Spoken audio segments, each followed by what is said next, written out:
নমস্কার, দেখছেন কলকাতা টিভির সঙ্গে রয়েছে আমি তস্মিনা। শুরু করছি গুড মর্নিং কলকাতা। সরকারি অনুষ্ঠানে এসে এক প্রকার ২৬-এর ভোটের জন্য দলের হয়ে প্রচার সারলেন স্বরাষ্ট্রমন্ত্রী অমিত শাহ। অনুপ্রবেশ নিয়ে বিঁধলেন রাজ্যের সরকারকে, জানালেন ২৬-এর ক্ষমতায় এসে অনুপ্রবেশ বন্ধ করেই স্বস্তির নিঃশ্বাস নেবেন। একই সঙ্গে দুর্নীতি নিয়ে কটাক্ষ করলেন শাহকে পাল্টা কটাক্ষ তৃণমূল বাম কংগ্রেসের। রাজ্য সফরে পেট্রাপোলে সরকারি অনুষ্ঠানে এসেও দলের হয়ে একরকম প্রচার সারলেন অমিত শাহ। কেন্দ্রীয় স্বরাষ্ট্রমন্ত্রী হিসেবে মঞ্চে উঠে বাংলার মানুষের কাছে ২৬-এর বিধানসভায় ক্ষমতায় আনার ডাক দিলেন অমিত শাহ। অস্ত্র সেই অনুপ্রবেশ। मैं आज बंगाल की जनता को कहकर जाता हूं, 26 में परिवर्तन कर दीजिए। इस घुसपैठ को हम पूर्णतया रोक कर दम लेने वाले हैं और शांति बंगाल में तभी हो सकती है जब ये घुसपैठ रुक जाए। পেট্রাপোলের সভা থেকে যেমন স্থলবন্দর নিয়ে একাধিক পরিসংখ্যান উঠে এলো স্বরাষ্ট্রমন্ত্রী অমিত শাহর বক্তব্যে, তেমনই বক্তব্যের মধ্যে রাজ্য সরকারকে নানা সমালোচনায় বিঁধলেন শাহ। তুলে ধরলেন মোদী সরকারের একাধিক সাফল্যের খতিয়ান, কটাক্ষ করলেন রাজ্যের তৃণমূল সরকারকে। ममता जी हमेशा कहती हैं कि हमें अन्याय हो रहा है। नरेगा का ममता जी, नरेगा में यूपीए के समय में 15,000 करोड़ रुपया दिया। यूपीए में आप सरकार में शामिल थी। एनडीए में नरेंद्र मोदी जी ने 10 साल में 54,000 करोड़ रुपया दिया है। স্বরাষ্ট্রমন্ত্রীর অনুপ্রবেশ মন্তব্য নিয়ে তাকে একহাত নিয়েছে তৃণমূল। ভোটের সময় ভোট পাখিরা আসেন, কটাক্ষ অরূপ চক্রবর্তীর। এই প্রথম আমি ভারতবর্ষের ইতিহাসে দেখলাম কোন মন্ত্রী তার নিজের দপ্তরকে অযোগ্য এবং অপদার্থ বলছে। অনুপ্রবেশ বন্ধ করবেন মানে অনুপ্রবেশ রোখার দায়িত্ব কার? BSF, CISF, CRPF. কোন দপ্তরের হাতে? অমিত শাহ স্বরাষ্ট্র দপ্তরের হাতে। দপ্তরের মালিককে অমিত শাহ, মানে উনি নিজেই স্বীকার করে দিলেন ওনার দপ্তর একেবারে অযোগ্য এবং অপদার্থ। ভারতবর্ষের মানুষ এর আগে কখনো দেখেনি কোন মন্ত্রীকে তার নিজের দপ্তরকে অযোগ্য এবং অপদার্থ বলতে। শাহের মন্তব্য নিয়ে তাকে তোপ দেখেছে কংগ্রেসও। গল্প দাদুর আসর পড়েছিলাম, তো এখন নতুন গল্প দাদুর আসর দেখতে পাচ্ছি আর কি। ধর্মতলার ঘোড়ারা হাসছে, এই সব গল্প দাদুর আসর। এখন গল্পের গরু গাছে উঠছে আর কি। ওই বিধানসভা নির্বাচনের আপকি বার 200 পার, তারপর লোকসভা নির্বাচনে আপকি বার 400 পারের মতো আর কি জুমলা। এই জুমলাগুলো দিতে থাকছেন। আমি যদি ধরে নিই যে অনুপ্রবেশ ঠেকাতে ওরা খুব আগ্রহী, তাহলে তো বিজেপি ফেইল্ড।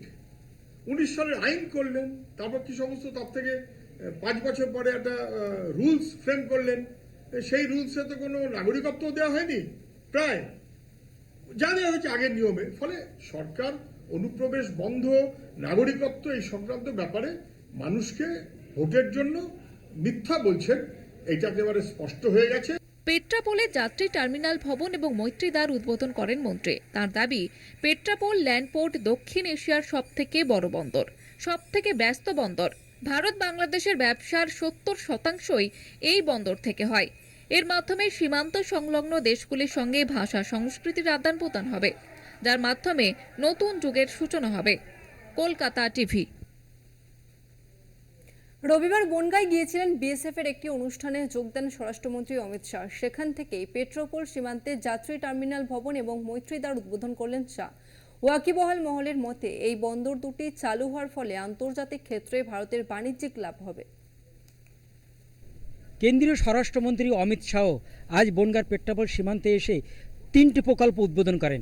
একটি যাত্রী যে টার্মিনাল সেটা যেমন উদ্বোধন করেছেন, পাশাপাশি এখানে মৈত্রী গেট এবং ইন্টিগ্রেটেড চেকপোস্ট, এই 3টি প্রকল্প উদ্বোধন করেন।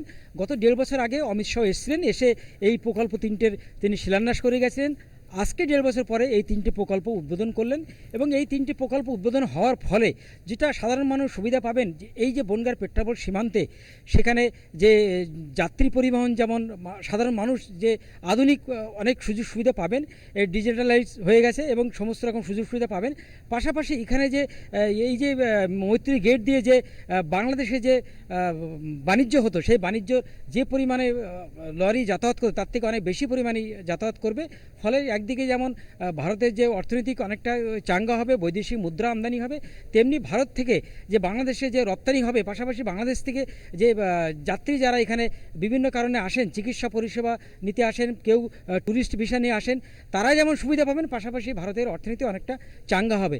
পাশাপাশি কেন্দ্রীয় সরকারের যে সমস্ত প্রকল্প রয়েছে সেই প্রকল্পগুলি যেমন বাস্তবায়িত হয়েছে, আগামী দিনে আরও বাস্তবায়িত হবে।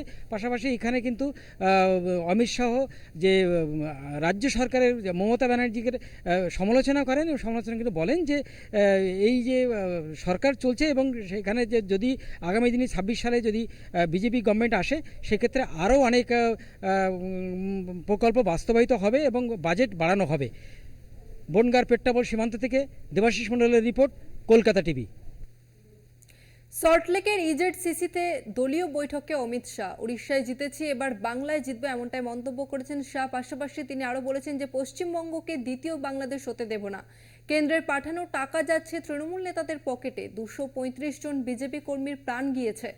বাংলায় 1 কোটি সদস্য সংগ্রহ করতেই হবে, এমনটাই মন্তব্য করেছেন কেন্দ্রীয় স্বরাষ্ট্রমন্ত্রী অমিত শাহ। বাংলা থেকেই বিজেপির শুরু।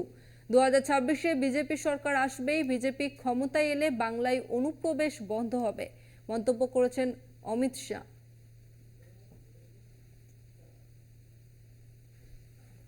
ममता दीदी, अभी हमारी कुछ सीटें कम आई, बड़े उत्साह में हैं। उनको लगता है कि भारतीय जनता पार्टी थोड़ा उनका गति धीरे पड़ गया है। ममता दीदी, मुगालते में मत रहना। हम तो वो पार्टी है जो 2 सीट आने के बाद 370 लाने का और 370 हटाने का हौसला रखते। हम वो पार्टी हैं, हम वो पार्टी है जो उद्देश्यों के लिए काम करती है। भतीजों को मुख्यमंत्री बनाने के लिए हम काम नहीं करते हैं। ममता दीदी हम पर आरोप लगा कि मोदी जी बंगाल में विकास नहीं होने देते, अन्याय कर रहे हैं।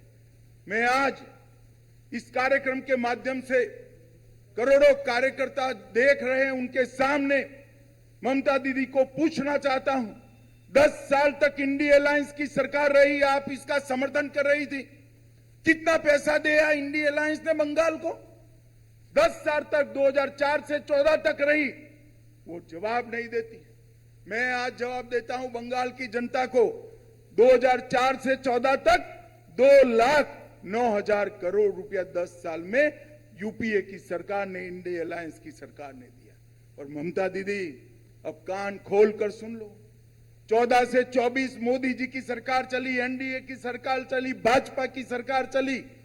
आपने 10 साल में 2,09,000 करोड़ रुपया दिया था।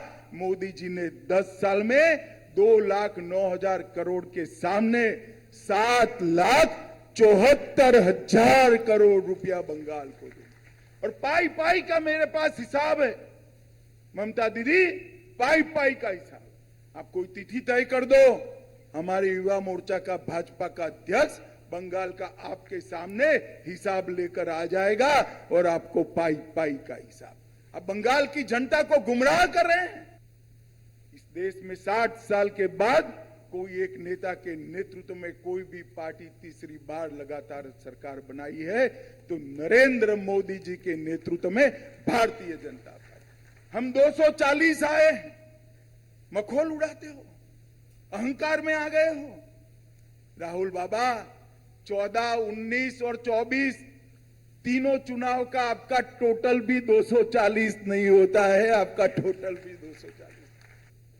और 26 का चुनाव आने वाले सभी समय के चुनाव, गए हुए सभी चुनावों में एक मील का पत्थर साबित होने वाले हैं। 26 के चुनाव में 2/3 बहुमत के साथ भारतीय जनता पार्टी की यहां सरकार बनने वाली है। और मित्रों, जब सरकार बनती है भारतीय जनता पार्टी की, तब हमने देश भर में देखा है, हम देश भर में विस्तृत हुए। पहले सिर्फ उत्तर में थे, पश्चिम में गए, फिर नॉर्थ ईस्ट के अंदर गए और अब दक्षिण में भी पैर पसार रहे हैं, उड़ीसा भी पहुंच चुके हैं। हम जब जब सरकार बनाते हैं इसकी नींव हमारा सदस्यता अभियान और संगठन होता है। और इस सदस्यता अभियान की आज शुरुआत हो रही है। हमने 1 करोड़ सदस्य बनाने के लिए हमने अपना पूरा जोर लगा देना है। অমিত শাহর এই মন্তব্যের পরে পাল্টা কুণাল ঘোষ তিনি কি বলেছেন শুনুন।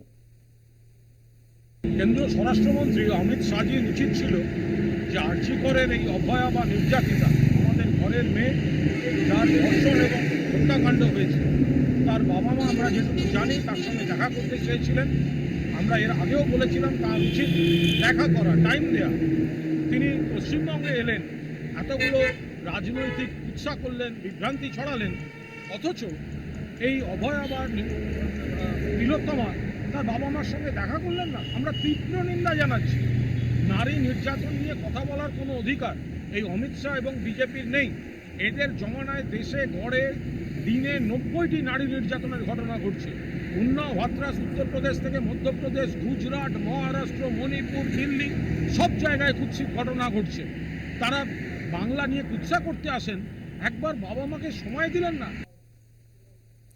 উপনির্বাচনের মুখে বঙ্গ সফরে এসে শাহের মুখে বিজেপির সদস্যপদ সংগ্রহ সদস্য সংখ্যা নিয়ে বেঁধে দিলেন 1 কোটির টার্গেট। অমিত শাহের সুরেই শোনা গেল শুভেন্দু অধিকারীর গলায়। বাংলায় 1 কোটি সদস্য সংখ্যা সংগ্রহে জোর শুভেন্দু অধিকারীর। একই কথা বললেন বিজেপির মিঠুন চক্রবর্তীও। মাননীয় রাজ্য সভাপতি 1 কোটি সদস্যের লক্ষ্যমাত্রা নির্দিষ্ট করে দিয়েছেন। আমরা সেটা যাতে পূরণ করি এ কাজটা আমাদের সকলকে করতে হবে।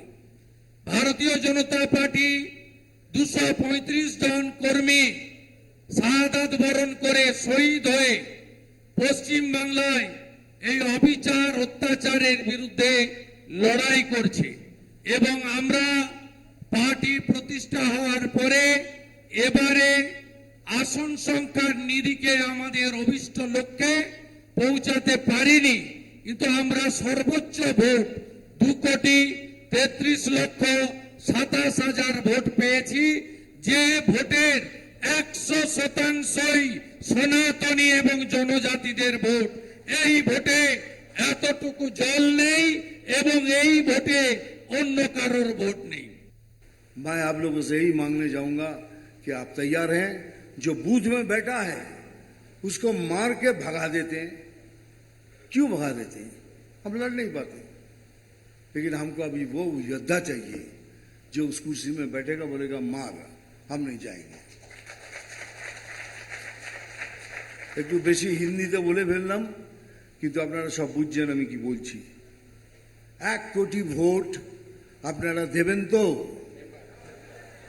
1 কোটি মেম্বার্স আমরা দেবেন তো? তাহলে 26-এর মসনদ আমাদের, আমরা রাজ করব। মহিলা সাংবাদিককে হেনস্থার অভিযোগ, সাংবাদিককে উদ্ধৃত করে দেবাংশু ভট্টাচার্যের পোস্ট।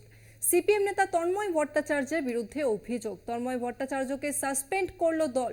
অভিযোগের ভিত্তিতে তদন্ত হবে এমনটাই জানিয়েছেন সিপিএম এর রাজ্য সভাপতি মোহাম্মদ সেলিম। পরিকল্পিত চক্রান্ত, পাল্টা অভিযোগ তন্ময় ভট্টাচার্যের। তন্ময় ভট্টাচার্যের বিরুদ্ধে অভিযোগ এক মহিলা সাংবাদিকের এবং ইতিমধ্যেই দলের তরফ থেকে তন্ময় ভট্টাচার্যকে সাসপেন্ড করা হয়েছে। অভিযোগের ভিত্তিতে তদন্ত হবে এমনটাই জানিয়েছেন সিপিএম এর রাজ্য সম্পাদক মোহাম্মদ সেলিম। আরও একবার জানিয়ে রাখবো আপনাদের, এক মহিলা সাংবাদিককে হেনস্থার অভিযোগ, সাংবাদিককে উদ্ধৃত করে দেবাংশু ভট্টাচার্যের পোস্ট। সিপিএম নেতা তন্ময় ভট্টাচার্যের বিরুদ্ধে অভিযোগ উঠছে। এ বিষয় নিয়ে কি বলেছেন মোহাম্মদ সেলিম, শুনুন। যে ওর আচরণ যা এই মেয়েটিকে আঘাত করেছে, সে বিধ্বস্ত হয়েছে। আজকালকার দিনে অনেকে সেন্সিটাইজ করতে হয় যে কোন টাচ, কোন ব্যবহার, কোনটা ব্যাড, কোনটা গুড, এসব আজকাল মেয়েরা ভালো করে সচেতন এবং বুঝতে পারে এবং আমাদের সচেতন করতে হয়। এই ধরনের কোনো অভিযোগ আসলে সিপিআইএম দল হিসেবে আমরা এটাকে গুরুত্ব দিয়ে দেখি। আমাদের ইন্টারনাল কমপ্লেন কমিটি আছে, কিন্তু তাদের একটা পদ্ধতি আছে। কিন্তু যেভাবে পেশাগত কাজ করতে গিয়ে আজকে তার প্রতি, সে মেয়েটির প্রতি যে আচরণ করেছে সেটা খুবই গর্হিত। পার্টি কিছুতেই সেটাকে সমর্থন করে না, কেউ এটাকে ভালো চোখে দেখবেন না, এবং আমরা কোনো ক্ষমার চোখে এগুলো দেখি না। কিন্তু সেই পদ্ধতি নিতে গেলে সময় লাগে, আইসিসি থেকে সেটাকে ঠিক করতে হয়। তার আগে আমরা আজকেই ওকে নিলম্বিত করব, সাসপেন্ড করব। এই ঘটনার পরিপ্রেক্ষিতে আমরা কথা বলেছিলাম তৃণমূলের জয়প্রকাশ মজুমদার এবং বিজেপির সজল ঘোষের সঙ্গে। তারা কি বলেছেন শুনুন। সিপিএম যে ছন্ন ছাড়া একটা দলে পরিণত হয়েছে, নীতিহীন দলে পরিণত হয়েছে এবং সুবিধাবাদী একটি দলে পরিণত হয়েছে, সেটা বারবার সামনে আসছে। আজকে তন্ময় বাবুর ব্যবহার, আরজি কর নিয়ে মুখোশ পরে বাংলা বিরোধী একটা আন্দোলনে নেমে পড়া, লক্ষ লক্ষ সাধারণ মানুষের চিকিৎসা না পাওয়ার পেছনে সিপিএম, আর উল্টো দিকে মাওয়িস্ট দলের সঙ্গে হাত মেলানো নৈহাটিতে, এগুলো সবই এখনকার নিদর্শন। এবং এটা কোনো বিচ্ছিন্ন ঘটনা নয়, এরা দিশেহারা একটা পার্টি। তার জন্যই প্রবীণ নেতা তন্ময় বাবুর মতন লোক তারা এই ব্যবহারে নেমে পড়ছেন। এক মহিলা, তার উপরে সাংবাদিক, তার উপরেও যে ব্যবহার করেছেন তার কোনো নিন্দার ভাষা আমার নেই। কিন্তু দলটাই পচে গেছে, এটাই প্রমাণিত। আমি জানি ওনার এই রোগটা পুরনো, কারণ আমিও তো চ্যানেলে যাই, সেখানেও শুনতে পাই। ব্যাপারটা হচ্ছে যারা ধর্ষকদের বিরুদ্ধে লড়াই করছে, তাদের দলের যে সত্তরোর্ধ্ব নেতা, তাদের যদি চরিত্র এই হয়,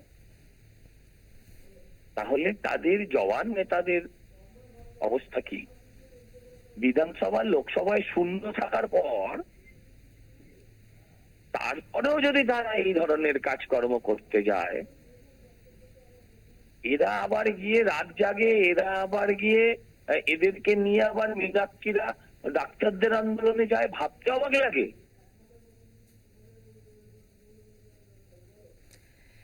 এই ঘটনায় সিপিএম নেতা তন্ময় ভট্টাচার্য, যার বিরুদ্ধে অভিযোগ উঠেছে, তিনি কি বলছেন শুনুন।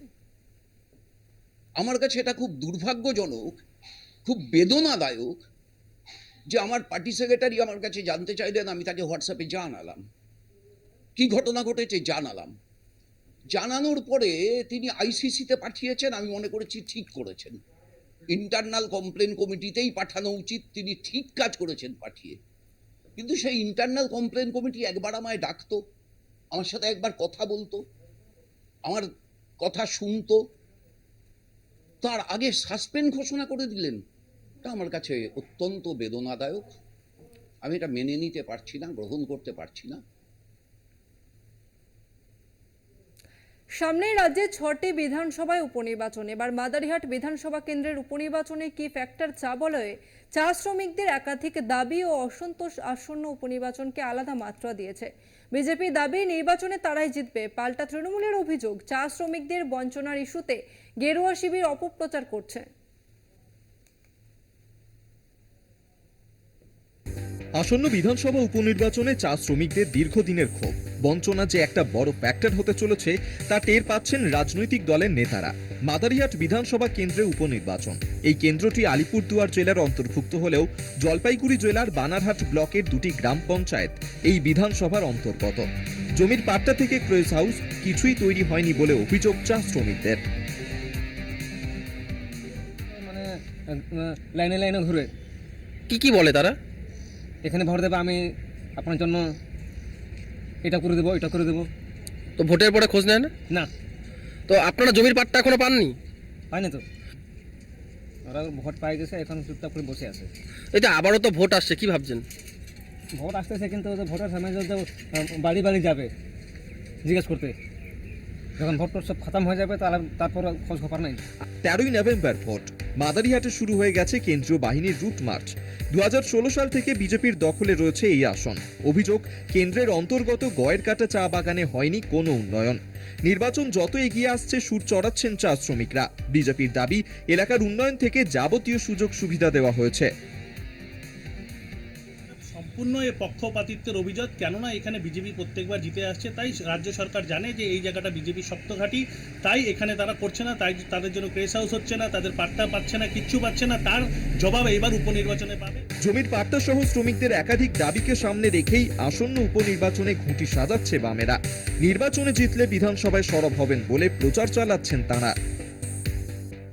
চা বাগান এলাকার শ্রমিকদের দীর্ঘদিনের দাবি পাট্টা, সেই পাট্টা এখনো পর্যন্ত দেওয়া হয়নি। কোনো কোনো জায়গায় দুই একটি দেওয়া হয়েছে পাট্টা, সেটা লোক দেখানো।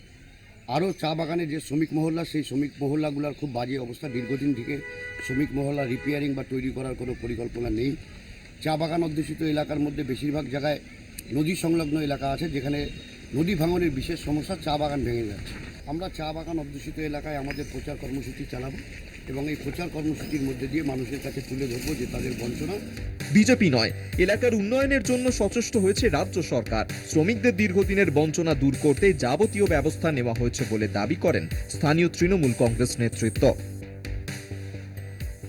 দেখুন, যা কাজ হওয়ার আমাদের এই গভর্নমেন্ট থাকাকালীনই হচ্ছে। জমির পাট্টার ব্যাপারে অলরেডি একবার সার্ভে হয়ে গেছে, বিএলআরও এসেছিল। বাগান কর্তৃপক্ষ এখন এনওসি দিলেই এরা পাট্টাটা পাবে। প্রেস হাউস আমরা ডিমান্ড দিয়েছি, আমাদের এখানে হবে। বাগানের শ্রমিকদের কিন্তু এরকম কোনো অভিযোগ নাই। দু চারজন যারা বিরোধী পক্ষের আছে তারা এগুলো প্রোপাগান্ডা করছে। আমার মনে হয় না গয়াকাটা বাগানে এটা নিয়ে কোনো সমস্যা হবে। সামনেই মাদারিহাট বিধানসভা কেন্দ্রের উপনির্বাচন, আর এই উপনির্বাচনে সবচেয়ে বড় ইস্যু চা বাগান, কারণ চা বাগান অধ্যুষিত এলাকার মধ্যেই আসন। প্রতি বছর প্রার্থীদের ভাগ্য নির্ধারণ করে চা শ্রমিকেরা।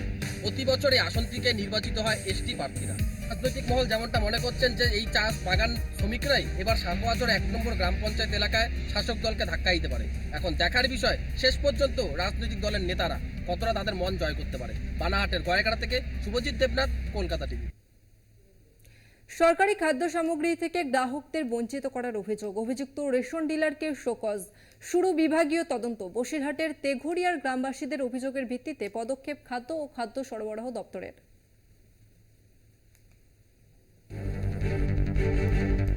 ফিরে এলো বানভাসী ঘাটালের চিত্র, ফের প্লাবিত শিলাবতী। জলে ডুবেছে রাস্তাঘাট, ডিঙি করে চলছে যাতায়াত। দুর্গাপুজোর আগেই নাগারে বৃষ্টি এবং ডিভিসি ছাড়া জলে ভয়াবহ বন্যার সাক্ষী থেকেছে ঘাটাল। ঘর ছেড়ে ত্রাণ শিবিরে দিন গুজরানের সেই স্মৃতি এখনো টাটকা বানভাসী ঘাটালে। এরই মাঝে ঘূর্ণিঝড় ডানার প্রভাবে জলস্তর বেড়েছে শিলাবতীতে, যার জেরে প্লাবিত ঘাটাল অজয়নগরের বিস্তীর্ণ এলাকা। তলিয়ে গিয়েছে রাস্তাঘাট থেকে শুরু করে একাধিক ঘরবাড়ি। জলের তলায় বিঘের পর বিঘে কৃষি জমি। রাস্তা দিয়ে চলছে নৌকো, ডিঙি। চরম সমস্যায় ঘাটালের পান্না, নিমপাতা সহ বেশ কয়েকটি গ্রামের হাজার হাজার মানুষ। এবারে যে পরিস্থিতি, যা গতবারে ফসলের ক্ষতি হয়েছিল তার থেকে 10 গুণ বাড়া এবারে ক্ষতি। তবে ঘরবাড়ির ক্ষতি আমাদের এখানে কম, কারণ ফাঁকা মাঠের মধ্যে এই বাঁধ ছুটেছে। এটা তো শিলাবতী নদী, শিলাবতীর এই যে বাঁধ, এই বাঁধে প্রায় 5 থেকে 7খানা গ্রাম মানুষের যাতায়াত ছিল। এখন সেগুলো তো বন্ধ হয়েছে। সবচেয়ে আমাদের সিরিয়াস, একটা কোনো মানুষ অসুস্থ হয়ে পড়লে তাকে চিকিৎসার জন্য কোনো জায়গাতে নিয়ে যাওয়া যাবে না। জলস্তর বেড়ে জল ঢুকতে শুরু করেছে ঘাটাল পুরো এলাকায়, যার জেরে ফের একবার চরম দুশ্চিন্তায় ঘাটালের বানভাসী এলাকার মানুষজন। এই বাঁধটা যেটা ভাঙা ছিল, এটা আগের বারে বন্যায় ভাঙা ছিল, আর সেটা মেরামত হয়নি, বা সেখান থেকে কি জল ঢুকেছে? মেরামত হয়নি, তবে কাজ চলছিল। মানে সেই বাঙামার দিয়ে জল ঢুকেছে। সেই বাঙামার দিয়ে এইটা আমাদের ওই যাতায়াতের ওগুলো, এই দেখুন না, ওই যে ওই পাশের ওই বাড়িগুলো ডুবে আছে, ওই দিকের ওরা সব আমাদের বাড়িতে এসে আছে। এদিকে ঘূর্ণিঝড় ডানার প্রভাবে জলমগ্ন চন্দ্রকোনার বিভিন্ন এলাকা। জলে ডুবেছে রাস্তাঘাট থেকে শুরু করে বেশ কয়েকটি বাড়ি এবং কৃষি জমি। ত্রাণ শিবিরে আশ্রয় নিয়েছেন মানুষজন। এই আবহে চন্দ্রকোনার পিংলাস, ভগবন্তপুর, ঘনরামপুর এলাকায় পরিদর্শনে চন্দ্রকোনা বিধানসভার বিধায়ক অরূপ ধারা কথা বললেন সাধারণের সঙ্গে। ঘাটাল থেকে মধুসূদন ভট্টাচার্যের রিপোর্ট, কলকাতা টিভি।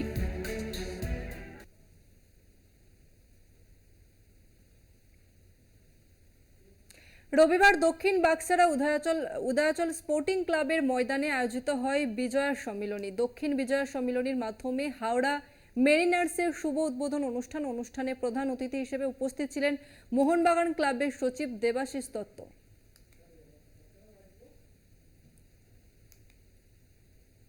মোহনবাগান অত্যন্ত দ্রুতগতিতে এগিয়ে চলেছে।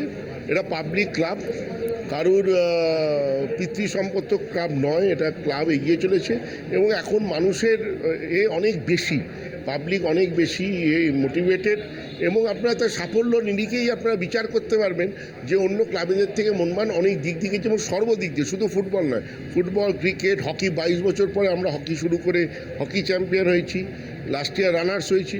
মোহনবাগান সাফল্যের চূড়ায় আছে এখন, এইটা ধরে রাখতে হবে। সাফল্য এলে আরও মুশকিল, সাফল্য এলে তাদেরকে ধরে রাখাটা হচ্ছে কঠিন, সেই কাজটাই আমাদের করতে হবে। ফুটবলকে ভালোবাসি, ফুটবল মানে মোহনবাগান, কারণ মোহনবাগানের সঙ্গে স্বাধীনতা আন্দোলনে একটা সম্পর্ক আছে।